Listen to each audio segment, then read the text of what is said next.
নমস্কার বন্ধুরা, Piyali lifestyle with বিলাসপুরে সকলকে স্বাগত জানাচ্ছি। এর আগের দিনে একটা পেঁয়াজ কলি রান্না নিয়ে তোমাদের সাথে শেয়ার করেছি। তোমরা সেখানে বলেছো যে দিদি আলু ছাড়া পেঁয়াজ কলিটা কীভাবে রান্না করা যায়। খুব সহজে তোমাদের সাথে আজকে রান্না করে দেখাবো। আজকে কিন্তু আমি পুরো পেঁয়াজ কলিটাই রান্না করব। আর আলু ছাড়া এইভাবে রান্না করলে কিন্তু দারুণ লাগে। প্রথমে আমি হাফ হাফ করে এইভাবে আলাদা করে নিলাম, কারণ একসাথে কিন্তু আমার সব পেঁয়াজ কলিগুলো কাটা যাবে না। কাটার জন্য আমি এই দেখো প্রথমে গুঁড়োটা কেটে বাদ দিয়ে দেবো। এইভাবে আমি গুঁড়োটা কেটে বাদ দিয়ে দিলাম। আর তোমাদের যেইভাবে সুবিধা হয় সেইভাবেই কিন্তু কেটে নিতে পারো। আজকের পেঁয়াজ কলিটা কিন্তু একটু ছোট ছোট করে কাটতে হবে, কারণ খুব বেশি বড় কাটলে কিন্তু ভালো লাগবে না। এই দেখো আমি 1 ইঞ্চির থেকে একটু ছোট করে কেটে নিলাম। এইভাবেই কিন্তু তোমরা কেটে নিও। আমি যেইভাবে দেখাচ্ছি সেইভাবেই তোমরা কিন্তু রান্না করবে।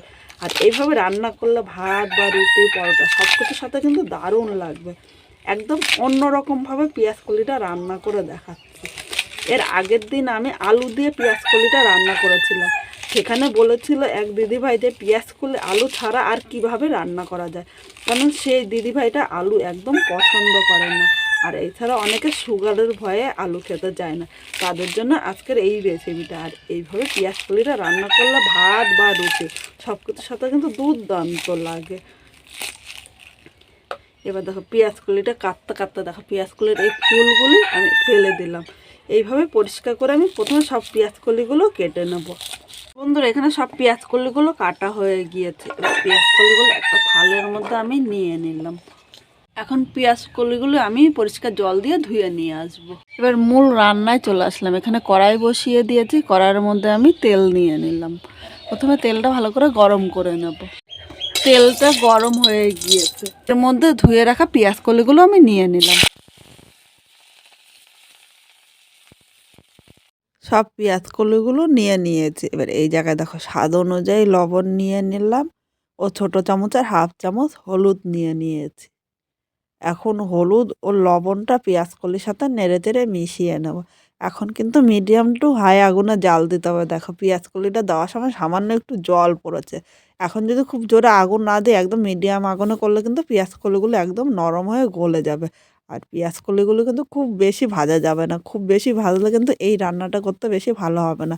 মিডিয়াম টু হাই আগুনে অল্প পেঁয়াজ কলিগুলো ভেজে নেব। আর পেঁয়াজ কলির কালার ঠিক রেখে পেঁয়াজ কলিটা ভাজতে হবে। এইভাবে 2 থেকে 3 মিনিট পেঁয়াজ কলিটা আমি ভেজে নেব। বন্ধুরা 3 মিনিট পর চলে এসেছি। পেঁয়াজ কলিটা দেখো ভাজা হয়েছে, আর এর থেকে বেশি ভাজবো না। এখন পেঁয়াজ কলিগুলো একটা বাটির মধ্যে তুলে নিলাম।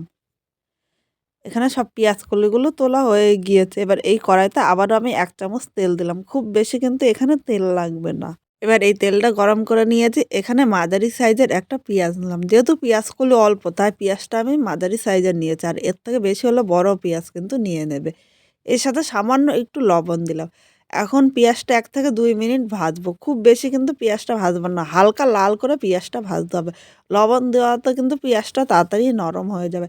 এর সাথে তোমরা সামান্য একটুখানি হলুদও দিতে পারো, তাহলে পেঁয়াজের কালারটা সুন্দর হবে। আজকে আমি আর হলুদটা দিলাম না, এখন হলুদটা স্কিপ করলাম। এবার এর সাথে দেখো আমি হাফ চামচ আদা কুচি দিলাম। আদাটা কিন্তু মিহি করে বাটার প্রয়োজন নেই, এভাবে কুচি কুচি করে দিলে যখন মুখে পড়বে তখন খেতে কিন্তু ভালো লাগবে। ও এর সাথে আমি 10 থেকে 12 কোয়া রসুন কুচি দিয়েছি। এইভাবেই কিন্তু তোমরা কুচি করে নেবে। এবার তোমরা ঝাল যেরকম খাবে সেই হিসাবে নেবে। এখানে 2টো লঙ্কা আমি একদম একদম ঝিরি কুচি করে নিয়েছি, এইভাবেই নিতে হবে। মাঝারি সাইজের একটা টমেটো নিয়ে নিলাম। এর মধ্যে সামান্য পরিমাণে লবণ নিলাম। এই লবণ দেওয়াতে টমেটোটা কিন্তু তাড়াতাড়ি নরম হয়ে যাবে। আর মশলাটা মিডিয়ামভাবে কষিয়ে নিতে হবে। এখানে দেখো খুব জোরে কিন্তু এখন আগুন দেওয়া যাবে না। এইভাবে মিডিয়াম আগুনে আমি মশলাটা কষাবো। আর এই মশলাটা কষাতে কষাতে সামান্য একটু জল নিয়ে নিলাম। কারণ একটু জল দিয়ে মশলা কষালে মশলা কষানো সুন্দর হবে, আর যে কোনো রান্না খেতেও কিন্তু দুর্দান্ত লাগবে। এইভাবে তোমরা মিডিয়াম আগুনে মশলাটা কষিয়ে নেবে। আর মশলাটা কষাতে কষাতে টমেটোটা কিন্তু মশলার সাথে মিশে যাবে। 3 মিনিট পর চলে এসেছে। এখানে দেখো বন্ধুরা মশলাটা কষানো হয়েছে। আর দেখো টমেটোটা কিন্তু মশলার সাথে খুব সুন্দরভাবে মিশে গিয়েছে। এবার আবারও সামান্য একটু জল নিয়ে নেব, নাহলে কিন্তু নিচে দিয়ে ধরে যেতে পারে। আর নিচে দিয়ে ধরে গেলে খেতে কিন্তু একদম ভালো লাগবে না। এবার এর সাথে নেড়ে চেড়ে আমি মিশিয়ে নিলাম। এখন একে একে গুঁড়ো মশলাগুলো আমি নিয়ে নেব। প্রথমে হাফ চামচ জিরের গুঁড়ো নিলাম ও ছোটো চামচের 1 চামচ লঙ্কার গুঁড়ো নিয়েছি। তোমরা ঝাল যেরকম খাবে সেই হিসাবেই কিন্তু লঙ্কার গুঁড়োটা নিয়ে নেবে। প্রয়োজন মতো হলুদ নিয়ে নিলাম, সামান্য পরিমাণে আমি লবণ নিয়েছি, কারণ ভাজার সময় আমি লবণ দিয়েছিলাম। আর প্রথমে মশলা কষানোর সময় সামান্য একটু লবণ দিয়েছি, তাই খুব বেশি লবণ দেবো না। এবার সব কিছু নেড়ে চেড়ে মিশিয়ে নিয়ে আরও কিছুক্ষণ এইভাবেই কষিয়ে নিতে হবে। আর এই মশলা কষানোর সময় কিন্তু একদম মিডিয়াম আগে মশলাটা কষাবে, তাহলে মশলা কষানো খুব সুন্দর হবে। বন্ধুরা, এখানে মশলাটা কষানো হয়েছে, দেখো মশলার কালারটা কিন্তু দুর্দান্ত এসেছে। এবার এর মধ্যে ভেজে রাখা আমি পেঁয়াজ কলিগুলো নিয়ে নিলাম। পেঁয়াজকলিও এই মশলার সাথে নেড়েচেড়ে মিশিয়ে আরও ১ থেকে ২ মিনিট মিডিয়াম আগুনেই কষাতে হবে। খুব জোরে কিন্তু আগুন দেওয়া যাবে না, তাহলে নিচে দিয়ে ধরে যাবে। আর নিচে দিয়ে ধরে গেলে খেতে কিন্তু একদম ভালো লাগবে না। পেঁয়াজকলিগুলো ২ মিনিট কষিয়ে নিয়েছি। এবার এর মধ্যে সামান্য একটুখানি আমি গরম জল দিলাম। খুব বেশি জল দেবো না, কারণ পেঁয়াজকলিগুলো আগের থেকে কিন্তু আমি ভেজে নিয়েছি, তাই খুব বেশি জল দেওয়ার প্রয়োজন নেই। খুব অল্প পরিমাণে জল নিয়েছি। আর এই জায়গায় চেষ্টা করবো তোমরা একটু গরম জল নিতে। কারণ গরম জল নিলে ঝোলটা তাড়াতাড়ি ফুটবে, খেতেও ভালো লাগবে। আর ঠান্ডা জল নিলে কিন্তু একদম ভালো লাগবে না। সবকিছু নেড়েচেড়ে নিয়েছি, আরও কিছুক্ষণ এইভাবেই রান্না করে নেবো।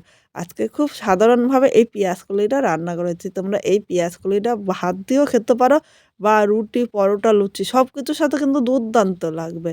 আর আমার যেই দিদিভাই কমেন্ট করে বলেছিল আলু ছাড়া পেঁয়াজকলি, অবশ্য তুমি এইভাবে একবার রান্না করে দেখতে পারো, খেতে কিন্তু দুর্দান্ত লাগে। আর এইভাবে একবার রান্না করলে এই শীতে কিন্তু সপ্তাহে ২ থেকে ৩ দিন এইভাবেই তুমি বারে, বারে রান্না করবে। কারণ এটা খেতে এতটাই সুস্বাদু হয়।